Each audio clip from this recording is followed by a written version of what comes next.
Okay, in this video lecture, we're going to be going over the IELTS format. We're going to give you a really good understanding of the exam setup so that you're very well prepared and know what's coming. Now, when it comes to the format, there are just a few things you need to understand.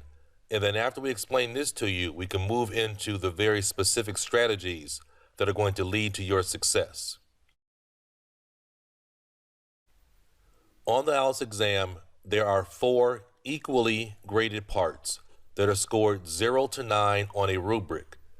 Now, in terms of the structure of the exam, when you go into the exam center, you're going to first take the listening section, then reading and writing, which will all occur on the same day. Now, when it comes to the speaking section, this can either come or it can happen 1 to 5 days before your listening, reading, and writing, or it can happen 1 to 2 days after. But it's never going to be on that exact same day as your listening, reading, and writing. Or I should say it would rarely happen. It has happened, but it's very, very rare that that happens.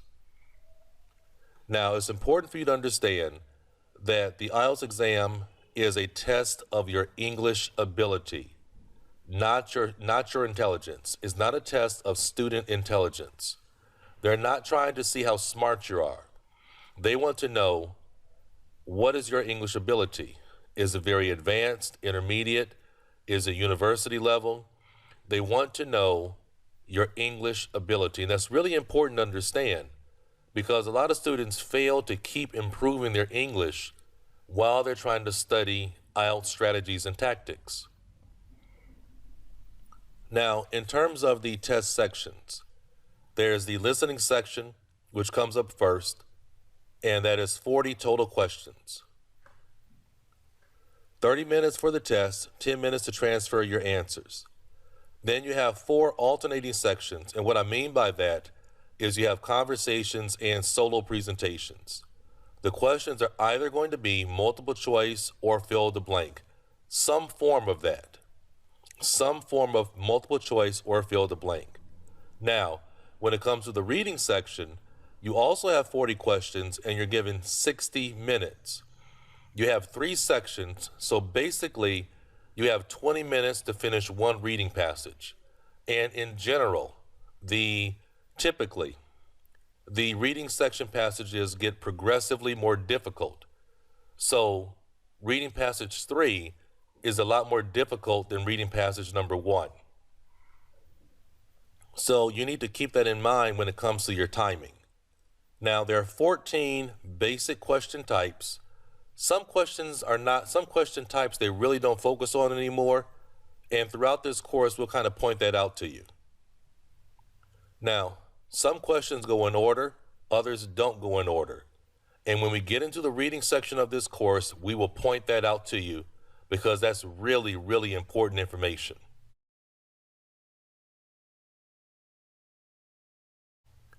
Now, when it comes to the writing section, if you're doing the academic test, you're going to have task number 1, which is going to be a chart, graph, diagram, or process. If you're doing the general test, your task number 1 is going to be a letter. It will either be a formal or informal letter type. Now, for the academic and the general, they both have task number 2, which is a standard essay. Now, moving on to the speaking section, there are 3 parts to the speaking section. Section 1 is a short live interview with the examiner. Section 2 is a 2-minute solo presentation in front of the examiner. And part number 3, or section 3, are follow-up questions that have the same subject matter as part number 2. Now, I have a lot of students that ask me about the differences between the academic and the general. And so this is where I'm going to kind of point some differences out to you. Most of it is exactly the same. In the academic exam, you have a listening section, reading section, writing task 1, and writing task number 2, and of course the speaking test. For the general exam, the listening section is exactly the same. The reading section is different only in terms of the difficulty of the passage. The questions are the same. Writing task number 1 is, of course, different. Writing task number 2 is the same. Speaking section is the same. Next, students then like to ask me, well, what's the difference between the paper exam and the computer exam? Well, for the paper exam, you have listening, reading, writing, and speaking. The computer exam, exactly the same. Difficulty level, exactly the same. Question types, exactly the same. The results are different. Paper exam, 13 days. Computer exam is going to be 5 to 7 days. Paper exam in terms of marking and the computer exam, marking is the same. Now, in terms of the skills, when students ask me questions like, which test should I do? Should I do the computer or should I do the paper test? It depends on your skill set. If you have very good computer skills, you're very comfortable with a keyboard, then you might want to take the computer-based test. If you're not, take the paper-based test.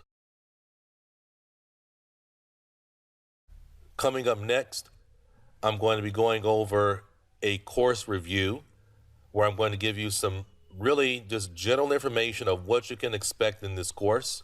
You're going to learn exactly what we have to offer and why this is the best course for you. I'll talk to you soon. Thank you very much, and I'm going to enjoy being your teacher for the IELTS exam.